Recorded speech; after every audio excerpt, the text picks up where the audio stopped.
नमस्कार. मी प्राध्यापक डॉक्टर चंद्रकांत चव्हाण, वालचंद महाविद्यालय सोलापूर. आज आपल्यापुढे शीख धर्माचे संस्थापक आणि शिखांचे पहिले धर्मगुरू, महान दार्शनिक, योगी, धर्म व समाजसुधारक, कवी आणि अत्यंत देशभक्त वृत्ती असणारे गुरु नानक यांच्याविषयी माहिती देण्याकरता आलेलो आहे. त्यांचा जन्म हा सध्याच्या पाकिस्तानातील लाहोर जिल्ह्यातील तलवंडी या गावामध्ये 26 नोव्हेंबर 1469 साली झाला. त्यांच्या जन्मदिनांकाविषयी काही बाबतीमध्ये मतभेद असलेले आपल्याला पाहायला मिळतात. परंतु त्यांचा जन्मदिवस हा म्हणजे जयंती दिवस हा कार्तिक महिन्यातील पौर्णिमेच्या दिवशी सर्वत्र साजरा केला जातो. त्यांच्या वडिलांचे नाव लालू किंवा कालू किंवा कालचंद आणि आईचे नाव तृप्ता असे होते. नानक लहान वयापासूनच अतिशय अंतर्मुख आणि चिंतनशील अशा वृत्तीचे होते. आणि अशा नानकांना लहानपणापासूनच विरक्त वृत्तीची आवड होती आणि त्यांचं शिक्षणामध्ये काही फारसं मन हे रमलं नाही. आणि त्यामुळे शालेय शिक्षणामध्ये फारसा रस न घेणारे नानक हे त्या काळामध्ये बराच वेळ साधू संतांच्या सानिध्यामध्ये व्यतीत करत असत. त्यांच्याकडे अत्यंत परोपकारी वृत्ती होती आणि त्यामुळे त्यांना व्यवहार जमला नाही. वडिलांनी काही पैसे त्यांना दिले आणि व्यावहारिक ज्ञान यावं यासाठी म्हणून काही वस्तू बाजारातून आणायला सांगितल्या वगैरे. परंतु हाती दिलेले पैसे हे उपाशी असलेल्या साधूंच्या गटाला भोजन करण्याकरता त्यांनी खर्च केले. वडिलांनी नानकास त्यांच्या बहिणीकडे सुलतानपूरला त्यांची जी बहीण होती नानकी हिच्याकडे पाठवलं. नानकाचं ज्या वेळेला मौजी बंधन झालं त्यावेळेला नानकांनी ब्राह्मण पंडिताला प्रश्न केला, जानवे का आणि कशासाठी घालायचे? आता त्यावर ब्राह्मण पंडितांनी उत्तर दिले की हे परंपरेप्रमाणे घातलं जातं, ही परंपरा आहे आणि जो कोणी जानवं घालत नाही तो शूद्र मानला जातो वगैरे अशा प्रकारची उत्तरं ज्या वेळेला ब्राह्मण पंडितांनी दिली त्यावेळेला त्यांना त्या उत्तरापासून त्यांचं काही समाधान झालं नाही. आणि त्यामुळे ईश्वराचं नामस्मरण करणं आणि सत्याचरण करणं हेच खरं जाणवं आहे आणि ते कधीच न तुटणारं, खराब न होणारं अशा प्रकारचं आहे. आणि म्हणून ईश्वराच्या दरबारात माणूस त्याच्या नामस्मरणानेच पोहोचतो असा विचार हा नानकांना त्या वयामध्ये सुचलेला होता. नानकांचा विवाह सुलतानपूरच्या सुलक्षणी हिच्यासोबत झाला आणि त्यानंतर नानकांना 2 पुत्र झाले, श्रीचंद आणि लखमीदास. आणि त्यानंतर आपण पाहतो की नानकांचं जीवन चरित्र जे आहे हे जर आपण बघितलं तर अनेक अशा प्रकारच्या चमत्काराच्या गोष्टींनी भरलेलं, कथांनी भरलेलं अशा प्रकारचं जीवन नानकांचं आपल्याला पाहायला मिळतं. आणि अनेक आख्यायिका देखील त्यासोबत नानकांच्या जीवनाशी जोडल्या गेलेल्या देखील आपल्याला दिसून येतात. सुलतानपूर येथील नदीमध्ये नानक स्नानास गेले आणि स्नानास गेलेले असताना 3 दिवस ते पाण्यामध्येच राहिले अशा प्रकारची आख्यायिका आहे. आणि मग 3ऱ्या दिवशी ते पाण्यातून बाहेर आले. तोपर्यंत लोकांना असं वाटलेलं होतं की नानकांचं पाण्यामध्ये बुडून निधन झालेलं आहे असं लोकांना वाटलेलं होतं. परंतु 3ऱ्या दिवशी नानक हे नदीच्या पाण्यातून बाहेर आले आणि बाहेर अवतीर्ण झाल्यानंतर त्यांनी एक प्रकारचा उपदेश केला किंवा एक प्रकारची घोषणा केली की कोणी हिंदू नाही, कोणी मुसलमान नाही. आणि हिंदू मुसलमानामध्ये त्या कालखंडामध्ये पराकोटीचा संघर्ष हा सुरू झालेला होता. आणि अशा काळामध्ये या 2 धर्मीयांच्या मध्ये सुरू असलेला जो काही संघर्ष आहे हा संघर्ष थांबविण्याचं म्हणा किंवा त्याची धार बोथट करण्याचं म्हणा काम हे ऐतिहासिक स्वरूपाचं काम गुरु नानकांनी त्या काळामध्ये केलेलं होतं. गुरु नानकांना एकाने परमेश्वर कोठे आहे असा प्रश्न केला. त्यावेळेला गुरु नानक असं म्हणाले की परमेश्वर सर्वत्र आहे. आणि मग असं म्हणल्यानंतर तो मनुष्य नानकदेवांना असं म्हणतो की जर परमेश्वर सर्वत्र आहे तर तो आपल्याला दिसत का नाही. त्याचं उत्तर लगेच नानकांनी सांगितलं. ते असं म्हणतात की आंधळ्याला सूर्य दिसतो का. परमेश्वर हा इंद्रियातीत आहे आणि त्यामुळे जोपर्यंत एखाद्या व्यक्ती इंद्रियांना जिंकत नाही तोपर्यंत परमेश्वराच्या खऱ्या रूपाचं दर्शन हे त्या व्यक्तीला होणार नाही. म्हणजे आपल्या साध्या इंद्रियांनी दिसणारा तो नाही आहे. जो इंद्रजित आहे, इंद्रियांवर ताबा मिळविणारा आहे, अशा जितेंद्रियांनाच केवळ त्या परमेश्वराच्या खऱ्या रूपाचं दर्शन होतं असं नानकदेव म्हणतात. नानकाच्या वडिलांनी बरेच प्रयत्न करून पाहिले की नानकदेवांनी आपला जो काही व्यापार आहे, पिढीजात व्यवसाय आहे, तो त्यांनी करावा आणि कुटुंबामध्ये व्यवहारामध्ये त्यांनी रमावं. परंतु ते काही होऊ शकलं नाही आणि संसारामध्ये प्रापंचिक गोष्टींमध्ये त्यांचं मन काही रमत नव्हतं.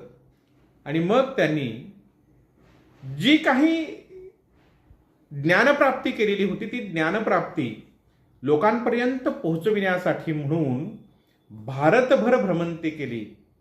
केवळ भारत नाही, भारताबाहेर ते गेले आणि भारताबाहेर जाऊन चीन असेल, तिबेट असेल, अफगाणिस्तान असेल, काबूल असेल, मक्का असेल, मदिना असेल, श्रीलंकेपर्यंत असेल, अशा अनेक मोठ्या परिसरामध्ये नानकदेवांनी 3 मोठ्या यात्रा काढून या यात्रांच्या माध्यमातून त्यांनी आपल्याला जे ज्ञान प्राप्त झालं त्या ज्ञानाचा, शीख धर्माचा प्रसार आणि प्रचार करण्याचा प्रयत्न केला. शीख धर्मामध्ये याला उदासी असं म्हटलं जातं. म्हणजे त्यांचे ते 3 प्रवास जे आहेत ते उदासी म्हणून इतिहासामध्ये शीख धर्माच्या प्रसिद्ध आहे. सत्यधर्माच्या प्रसारासाठी भारताबाहेर प्रवास करणारे गुरु नानकदेव हे फार मोठे असे मानवतावादी सत्पुरुष होते. त्यांनी जेथे जाईल तेथे प्रेम, भक्ती, त्याग, विरक्ती, सत्यनिष्ठा, संयम, सेवाभाव या गुणांची शिकवण दिली. तात्विक विवेचन करण्यामध्ये गुरु नानकदेव फारसे रमलेले नाही, तर त्यांचा भर जो होता तो व्यावहारिक उपदेशावर होता. व्यवहारातील उदाहरणांमधून, कृतीतून त्यांनी आपलं तत्वज्ञान लोकांना पटवून देण्याचं काम हे केलेलं आपल्याला पाहायला मिळतं. नानक हे अतिशय प्रतिभासंपन्न अशा प्रकारचे कवी होते. त्यांना संगीताची देखील खूप चांगली अशी जाण होती आणि त्यामुळे प्रभावीपणे आपला जो काही विचार आहे तो विचार, आपलं जे काही तत्वज्ञान आहे ते तत्वज्ञान लोकांपर्यंत पोहोचविण्यामध्ये ते मोठ्या प्रमाणावर यशस्वी ठरलेले आपल्याला पाहायला मिळतात. आता हे सर्व करत असताना बहुतांशी वेळेला नवीन धर्म किंवा तत्वज्ञान मांडत असताना प्रस्थापित तत्वज्ञानाबरोबर धर्माच्या मोठ्या प्रमाणावर संघर्ष होतो. किंवा आपण जे तत्वज्ञान सांगतो आहोत तेच तत्वज्ञान उचित कशा पद्धतीचं आहे, योग्य कसं आहे आणि इतर धर्माचं तत्वज्ञान हे दुय्यम आहे, चुकीच्या कशा पद्धतीचं कसं आहे हे सांगण्याचा प्रयत्न सर्रास सगळीकडे होताना आपल्याला पाहायला मिळतो. म्हणजे इस्लाम धर्माचा प्रसार होताना असो, ख्रिस्ती धर्माचा प्रसार होताना असो, या धर्मांचा प्रसार होत असताना त्या भागामध्ये असणारे जे काही धर्म होते ते धर्म हे कसे चुकीच्या तत्वज्ञानावर आधारलेले आहेत हे सांगण्याचा, त्याच्यावर टीका करण्याचा प्रयत्न, त्यांना दुय्यम लेखण्याचा प्रयत्न हा जागोजागी झालेला आपल्याला बघायला मिळतो. परंतु गुरु नानक देवांनी मात्र नवीन धर्म स्थापन करत असताना पूर्वी अस्तित्वात असलेल्या धर्मविचारांना आव्हान दिलं नाही. धर्माच्या नावाने कुठल्याही प्रकारचा संघर्ष त्यांनी केला नाही. आपलाच धर्म श्रेष्ठ आहे अशी कधीही दवंडी त्यांनी पिटली नाही. आणि म्हणून आपण कोणी प्रेषित आहोत असं सांगण्याचा प्रयत्न देखील कधी त्यांनी केला नाही. त्यांची भूमिका ज्याच्याजवळ जे चांगलं आहे ते सगळं आपण स्वीकारलं पाहिजे. काळाच्या ओघामध्ये जे जे जीर्ण झालेलं आहे, कालबाह्य असं झालेलं आहे, टाकाऊ झालेलं आहे, अशा ज्या गोष्टी आहेत या गोष्टी आपण सोडून दिल्या पाहिजेत. ही भूमिका गुरु नानक देवांची त्या बाबतीमध्ये असलेली आपल्याला दिसून येते. आणि म्हणून शीख धर्म स्थापन होत असताना त्याचा इस्लामबरोबरही फारसा संघर्ष झालेला नाही, किंवा त्याच वेळेला त्याचा संघर्ष हिंदू धर्माबरोबरही झालेला दिसून येत नाही. आणि म्हणून सिख म्हणजेच आदर्श शिष्य, गुरुच्या आज्ञेचं पालन करणारा अशा शिखांचा किंवा शिष्यांचा, शिख म्हणजेच शिष्य, अशा आदर्श शिष्यांचा बंधुत्वाचा भाव म्हणजे खालसा.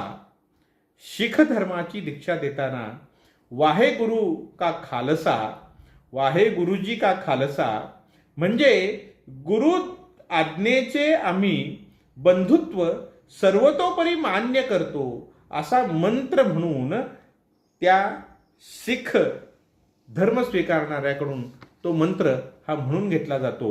आणि म्हणून गुरु नानकांनी आपले मत स्वीकारणाऱ्या सर्वांना शीख म्हणजे शिष्य बनून राहण्याचा आदेश दिला.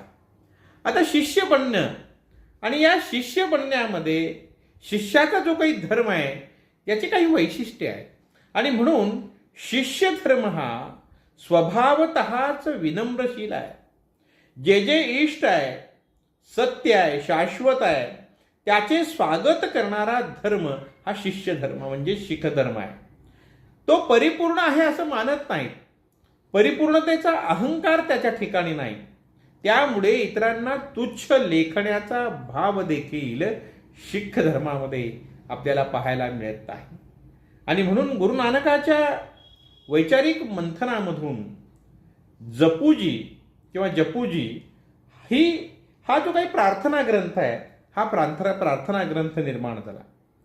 जपूजी ग्रंथाचा आरंभ ज्या मंत्राने झालेला आहे, एक ओंकार सतीनामू करता पुरखू निरभऊ निरवैरू अकाल मुरित अजुनी सैभ गुरु प्रासादी जपू, हा जो काही मंत्र आहे या मंत्रामध्ये ईश्वराचं स्वरूप काय आहे हे सांगण्याचा प्रयत्न हा नानकजींनी केलेला आहे. ईश्वराविषयीच्या या मंत्रामध्ये नानकजी असं म्हणतात, तो एक आहे म्हणजे एकेश्वरवादाचा पुरस्कार हा गुरु नानकांनी केलेला आहे. त्याचं नाव काय, तर त्याचं नाव सत्य, नित्य आणि शुद्ध आहे.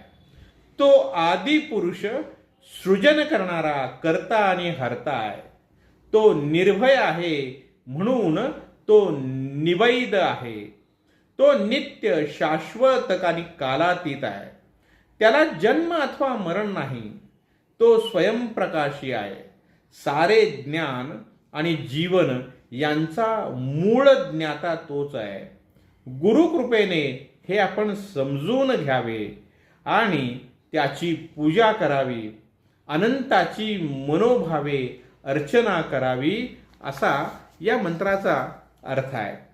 आणि गुरु नानक देव सांगतात, सर्व शक्तिमान आणि सत्यस्वरूप असा कर्तार सर्वत्र व्यापून राहिलेला आहे. बाह्याचाराचे आणि कर्मकांडाचे त्याला वावडे आहे. म्हणजे गुरु नानकांनी ईश्वराचं सर्वस्व, सर्वत्र असणारं अस्तित्व हे सांगितलेलंच आहे. परंतु ते सांगत असताना या सत्यस्वरूप असलेल्या ईश्वराला कुठल्याही प्रकारच्या अवडंबराची गरज नाही, कर्मकांडाची गरज नाही असं नानकदेव सांगतात. आणि त्यातून ईश्वराच्या नावाच्या रूपाने, ईश्वराच्या सोबतीने येणारी अंधश्रद्धा, कर्मकांड या सगळ्या गोष्टींना विरोध करण्याचं काम हे त्यांनी केलेलं आहे. आणि म्हणून गुरु नानक ज्या वेळेला आपल्या शेवटच्या काळामध्ये कर्तारपूरच्या शेतावर आपला वेळ घालवत होते, त्यावेळेला आपल्या अनुयायांसह पिकवलेल्या कर्तारपूरच्या सामूहिक शेतीची आणि तेथे निर्माण केलेल्या लंगर अर्थात सहभोजनाची महती अवर्णनीय अशा प्रकारची आहे. म्हणजे कर्तारपूरला ते सामूहिक शेती करतायत आपल्या अनुयायांसह, आणि त्याच अनुयायांच्या बरोबर लंगरमध्ये ते सर्वांच्या सोबत भोजन करतायत. म्हणजे शीख धर्मामध्ये सहकाराचं तत्व, संघटनेचं तत्व, त्याचबरोबर समतेचं तत्व हे बीजरूपाने पेरण्याचं काम हे गुरु नानकांनी केलेलं आपल्याला पाहायला मिळतं. आणि म्हणून शीख धर्म हा सहकार आणि समतेचा एक महान अशा प्रकारचा संकल्प ठरतो. प्रत्येक नानक शिष्य हा स्वतःस 1.25 लाख म्हणजे 1.25 लाख लोकांच्या बरोबरीचा मानतो. अनेक देवता, अनेक धर्मग्रंथ ह्यामुळे विस्कळीत झालेला जो काही समाज होता, या समाजाला एक देव एक धर्म या तत्वामध्ये संघटित करण्याचं, बांधून ठेवण्याचं काम हे गुरु नानकांनी केलेलं आपल्याला पाहायला मिळतं. सृष्टीकर्ता हाच नानकांचा एकमेव परमेश्वर आहे. त्यास ते सत्य या नावाने संबोधतात. अंधश्रद्धा व रूढी यांना फाटा देऊन सत्य, नीती आणि पावित्र्य या त्रिसूत्रींवर त्यांनी आपला धर्म स्थापन केला. बाह्य आचार विचार व विधी यापेक्षा इंद्रिय, मन, अंतःकरण, परमेश्वर भक्ती आणि सदाचार हाच मोक्षाचा सुलभ मार्ग आहे असं ते म्हणतात. खरं तर गुरु नानक देवांनी कृतीतून समाजाला शिकवण दिली. त्यांच्या चमत्काराच्या अनेक आख्यायिका प्रसिद्ध आहेत. सिकंदर लोदी हा दिल्लीच्या सिंहासनावर असताना त्याने अनेक साधू संतांना पकडून कैदेमध्ये टाकलेलं होतं. तुम्ही चमत्कार दाखवा, मग तुम्हाला मुक्त करू, असं तो म्हणायचा. गुरु नानकांना देखील एके दिवशी पकडून कैदेमध्ये टाकण्यात आलं. आणि मग गुरु नानकांनी असा चमत्कार केला की त्या चमत्कारापुढे नतमस्तक होत सिकंदर लोदी हा नानकांच्या पुढे शरणागत झाला. तेव्हा नानकांनी ज्या साधू संतांना कैद केलेला आहे त्या निरपराध साधू संतांना मुक्त कर असं सांगितलं. आणि या पुढील काळात अशा निरपराध साधू संतांना पुन्हा पकडून कैदेत टाकू नकोस, तुझं हे जे काही धोरण आहे ते धोरण तू बदल असं सिकंदर लोदीला सांगितल्यानंतर सिकंदर लोदीने तातडीने सर्व साधू संतांची मुक्तता केली. आणि भविष्यामध्ये पुन्हा असं धोरण आपण स्वीकारणार नाही, साधू संतांना कैद करणार नाही असं त्याने सांगितलं. गुरु नानक एकदा फिरत फिरत सय्यदपूर या गावी आलेले होते. आणि त्या गावामध्ये असलेला लालू नावाचा एक सुतार, जो अतिशय सत्शील होता, धर्माचरणी होता, या लालू नावाच्या सुताराच्या घरी गुरु नानक देव थांबलेले होते. आणि त्या गावचा जो पाटील होता, मालिक भागो त्याचं नाव, या मालिक भागोने त्या परिसरामधल्या सगळ्या साधू संतांना आपल्या घरी भोजनाकरता बोलावलेलं होतं. पंचपक्वान्न त्याने बनवलेली होती. आणि तेच निमंत्रण भोजनाचं त्यांनी गुरु नानक देवांना देखील दिलेलं होतं. परंतु गुरु नानक देव हे त्याच्या निमंत्रणाचा स्वीकार करत नाहीत. आणि मग त्यानंतर हा जो काही पाटील आहे, हा पाटील मालिक भागो हा गुरु नानकांना भेटीला जातो आणि म्हणतो की मी तुम्हाला भोजनाचं आमंत्रण दिलेलं आहे आणि एवढं स्नेहभोजन, एवढं पंचपक्वानाचं भोजन मी घरी ठेवलेलं असताना तुम्ही भोजनाकरता माझ्या घरी आलेला नाही. तेव्हा नानकदेव त्यास म्हणतात, तू बनविलेलं अन्न घेऊ नये.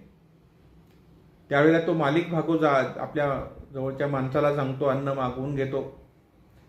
त्या सुताराच्या घरची रोटी नानकदेव एका हातामध्ये घेतात, दुसऱ्या हातामध्ये त्याने आणलेलं जे काही अन्न आहे मालिक भागोने ते घेतात आणि दोन्ही मुठ्या त्या अशा आवळतात आणि आवळल्यानंतर त्या लालू सुताराच्या भाकरीमधून दूध पडायला लागतं आणि त्या मालिक भागोच्या अन्नातून रक्ताचे थेंब पडायला लागतात.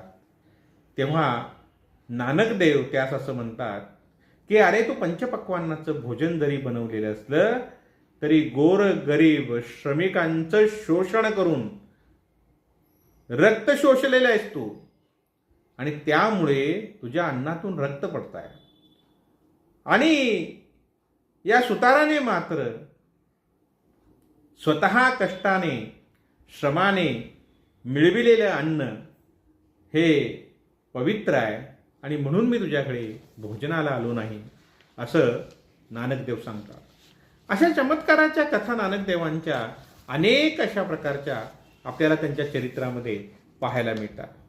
एकदा नानकदेव मक्केला गेलेले होते आणि गुरु नानकदेव मक्केला गेलेले असताना ते एके रात्री पवित्र काब्याकडे पाय करून झोपले आणि ते एका मुल्लाने बघितलं.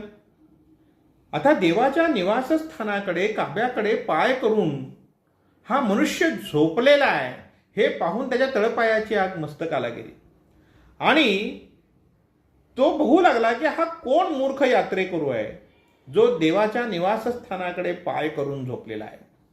आणि तो नानकदेवाला उठवू लागला आणि सांगू लागला की जमिनीवर तुझं नाक रगड, नाक घास आणि देवाची क्षमा माग. आता क्षमा मागायला तो सांगतोय त्यावेळेला नानकदेव त्यास असं म्हणतात की मी खूप थकलोय आणि त्यामुळे तूच माझे पाय उचल आणि देवाचं निवासस्थान ज्या बाजूला नाही त्या बाजूला तू माझे पाय ठेव असं गुरु नानकदेव त्या मुल्लाला सांगतात.